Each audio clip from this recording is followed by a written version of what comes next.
Today, I wanted to show you a website that helps you preview your ballot. So on election day or when you go into early vote, you're not seeing your ballot for the first time. I've definitely done that before as a voter, and it can be really sort of overwhelming. You might think you know everything that's on the ballot, but sometimes there are things that aren't as well publicized. I find this tool really helpful so that I can know and do research on everything on the ballot before I go in and vote, and I'm not stuck in the ballot box taking guesses. So the website we're talking about today is called Ballot Ready. As the name suggests, their goal is to make sure that you have all the information that you need to make informed decisions about everything that's on your ballot when you go to vote. So they provide a whole bunch of information that's nonpartisan. You can look up information about candidates, issues, and just learn about the democratic process as well. So really helpful when you're looking for nonpartisan, accurate information about the election. There's a bunch of tools available through Ballot Ready. The one we're going to really focus on today is previewing your ballot, but you can also check your voter registration, learn about your representatives, and you can sign up for election updates, all sorts of other things. And I'll show you a little bit about those, but primarily what we'll be looking at today is previewing your ballot. So to get started, you're going to go to the website ballotready.org.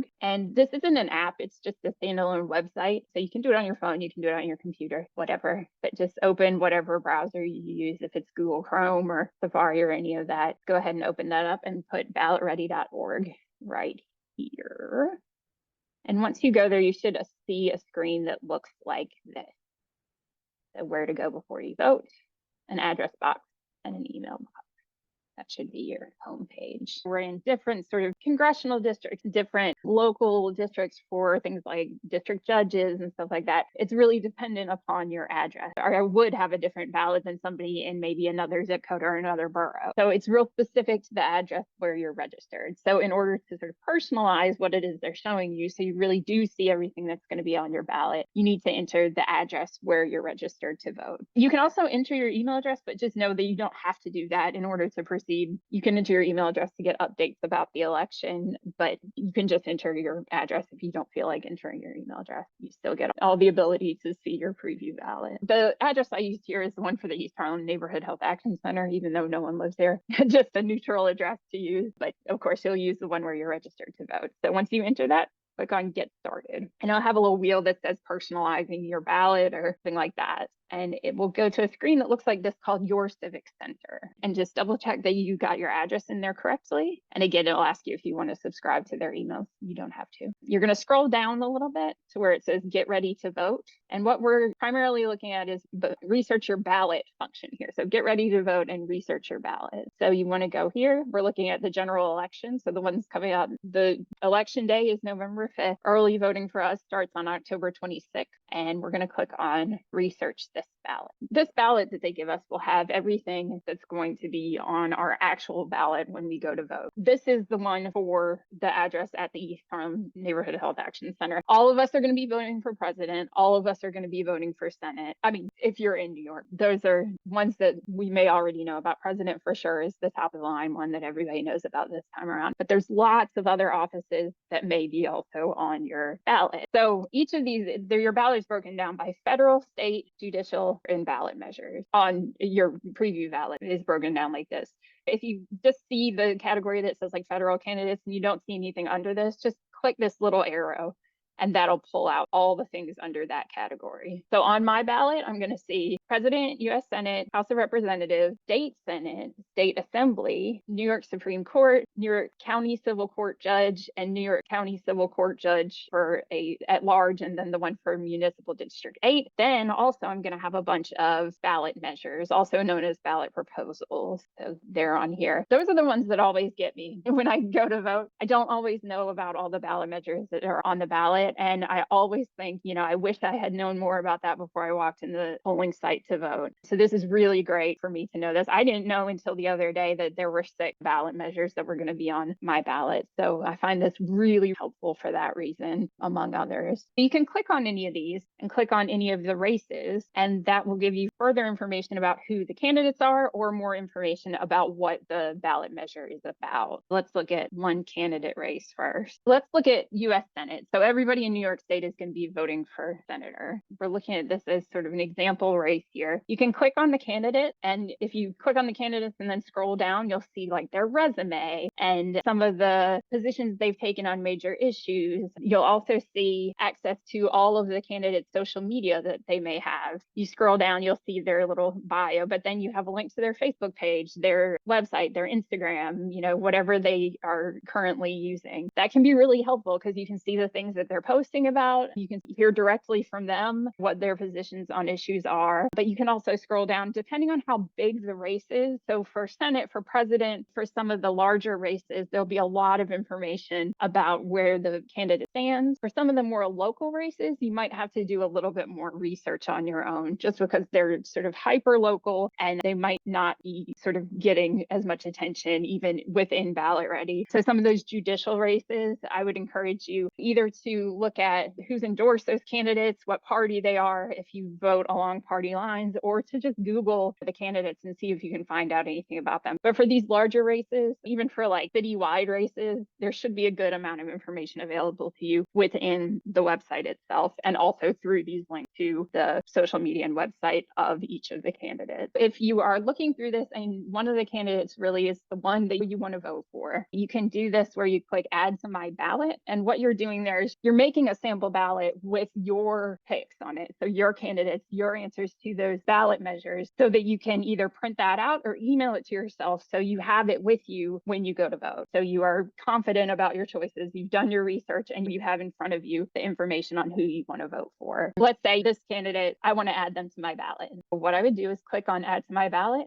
and then I can keep clicking through and scrolling through all the different races on my ballot and then look at each of the candidates and make my choices. You don't have to do all of your choices in order to get a filled out ballot for you to print or email to yourself. You're going to be voting for all of these different offices and ballot measures. So as much as you can fill out, that'll be really helpful to you when it comes to being there and making your choices on election day or during early voting. And just a note that in New York State, you are allowed to take note like a sample ballot or like one of those voter guides you get in the mail or your phone with information on it into the voting booth with you. No one should stop you from doing that. You're allowed to think about it and research beforehand and write down your choices either digitally or on a piece of paper, and you can take that with you into the voting booth. So no one should stop you from doing that. Make sure you look at the ballot measures as well. Again, these can sort of creep up on you or they can be super confusing in the way that they're worded. So if you can pick through them a little bit before you actually get to the point of voting on it, that can be really good. I used this yesterday to try and learn more about each of these ballot measures. So a ballot measure is like a law, an issue, or a question that appears on statewide or local ballot that's up to voters to decide. And like I said, these can be a little bit complicated in wording, so checking them out beforehand is really helpful. So we're going to look at proposal 1 as an example. So if I clicked on that from this screen, let's say I clicked on proposal 1, it would take me here where it says add certain protections to the state Bill of Rights. What you'll see here is an official summary. So it's been signed off on by both pro and con representatives about an official summary of what this measure would do. And then once you scroll down, you'll see exactly how this will show up on your ballot. This is the ballot question as it will be stated. This gives you a little bit more context. This is what you will see when you go to vote. For all of the ballot measures, you should be able to scroll down and see this real practical thing of like, what does a yes vote mean? Like, what would that do? Like in this case, a yes vote would put the protections of proposal 1 into the New York State Constitution. A vote of no would mean that the protections remain out of the Constitution. So that's just the really practical, what would this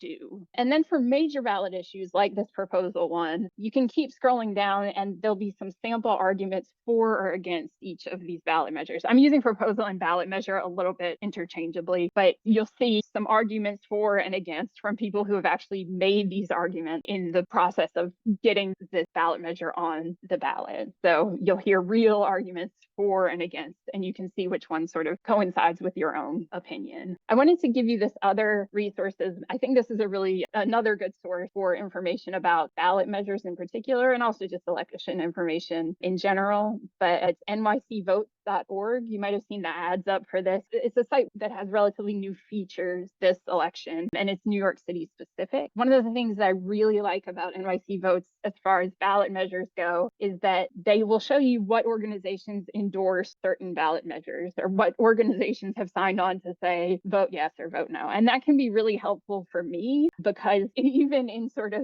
researching them, sometimes I still get confused about like what are the wider implications. And I wonder what other people have thought about in analyzing this. So that can be helpful if you can look at that and say, oh, like I see, that these organizations that I trust are telling me to vote yes or vote no, or like they're signing on for that. Maybe that's something that would influence my vote. So I find that particularly helpful with ballot measures. And that is not something that you see on Ballot Ready, but you do see it on NYC Vote. So if you're looking at the ballot measures and they still aren't really making sense to you, check out NYC Vote. And when you're looking at ballot measures, just like candidate, you can go ahead and make a choice to put on your sample ballot to take with you when you vote. So yes or no, whichever. And then once you're ready, once you have all your answers that you want to put on your sample ballot, you're going to click down here on My Ballot. You can do that anytime in this process. When you do that, you'll be taken to the screen that says Your Ballot, and you want to scroll all the way down first just to make sure that all the candidates you picked are the ones you wanted to pick. I don't have anyone on here just for the sake of being nonpartisan, but you will have your candidate under each of these, the ones that you have picked. Just make sure it's all accurate, and then scroll back up again, and you can either print if you have access to a printer, or you can have the filled out sample ballot sent to you by email. I did that yesterday. It was really easy. So just fill in your email address. Again, they give you the option to sign up for election updates. I actually did that, but you don't have to. And then hit send. And you should have your sample ballot in your email to take with you when you go to vote.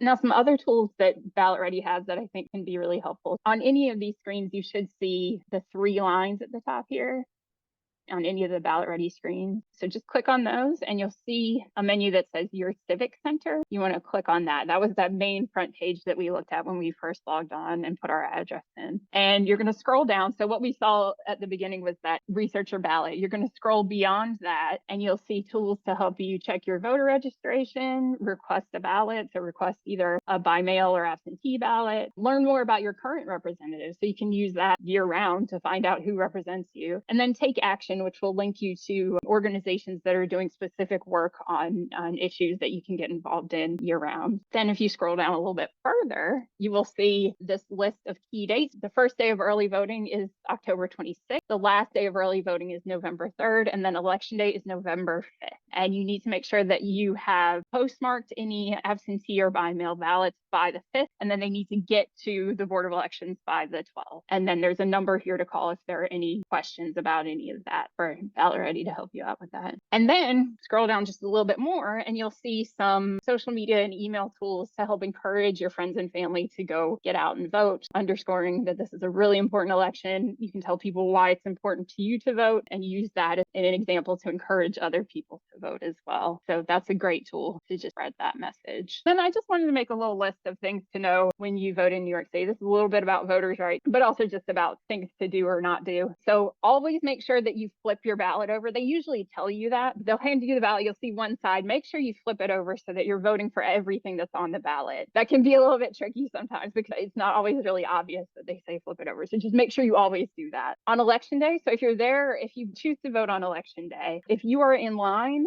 before the polls close, you have a right to vote. So if the polls close at 9 and you are in line at 8:59, you get to stay until you're allowed to vote. So the polls don't close until the last person who was online before 9 p.m. vote. So don't think, oh, I can't vote because I'm in line and it's, 9:10. Stay in line. If you're in line, stay in line. You have the right to be assisted in the voting booth by an interpreter or by a trained poll worker. You can just ask for that when you go to the polling place if you need any sort of help with that. They don't make any suggestions about who you're voting for or not. What they do is help you fill out the ballot based on your own decisions. And really, you can have, I think, a family member or someone in there with you too. I think the only people you're not allowed to have with you in the ballot box are a union representative or your boss. You're allowed to have assistance, but just not from somebody who has sort of job related, oversight of you. If you've never voted before and you didn't send in or you didn't get the chance to send in proof of identification, you may be asked to show ID. If you have ever voted before, they should not ask for ID. The only time you should ever be asked for ID is if it's your first time voting and you haven't already verified your identity through the registration process. This next one, don't take ballot selfies. Actually, in New York State, it is illegal to take a picture in the voting booth with your completed ballot. So don't risk that. I mean, I don't know exactly what they would do. Take a cute selfie with your I voted sticker once you leave the polling place. The lighting's better. Be safe rather than sorry, and don't take ballot selfies. If you run into any problems at all on the day that you vote, whether it's election day or during early voting, or even while you're filling out a by mail ballot, you can call the NYC Board of Elections. Their number is on the screen here. It's 1-866-VOTE-NYC, which is also 1-866-868 3692. They are very nice people. I mean, at least in my experience, they really want to do everything in their power to make sure that you can vote seamlessly. So please don't hesitate to reach out to them if you have any problems at all. And if you want to learn more about your voting right, this is a really good link. Again, it's that NYC Vote site, and they can tell you specifically about your voting rights in New York City.